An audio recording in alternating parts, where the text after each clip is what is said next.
बिस्मिल्लाहिर्रहमानिर्रहीम अस्सलामुअलैकुम। मेरा नाम मोहम्मद इलियास चिश्ती है। मौजूद हूँ Chishti chemicals and engineering workshop Khanewal में। गाड़ी रेडी है और अल्हम्दुलिल्लाह सेटअप डिलीवर होने जा रहा है तांदलियों वाला के लिए।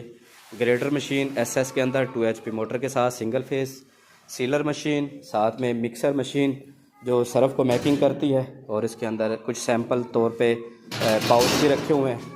40 किलो कैपेसिटी है, सिंगल फेस घरेलू बिजली पर चलती है, एसएस मटेरियल में बनी हुई है। और साथ में रॉ मटेरियल है जैसा कि सोडा ऐश है, रंगीन दाना है, रिफाइंड साल्ट है, शैम्पू बेस है, लाइट सोडा है, ठीक है। और ये मुकम्मल सेटअप अल्हम्दुलिल्लाह आज डिलीवर होने जा रहा है तांदलियाँ वाला के लिए। तो सोचा आप दोस्तों के साथ भी वीडियो शेयर कर लें। मैन्युफैक्चर्ड बाय है Chishti chemicals and engineering workshop Khanewal. तो अगर आप भी इंटरेस्टेड हैं तो दिए हुए नंबर्स पर रब्ता कर सकते हैं।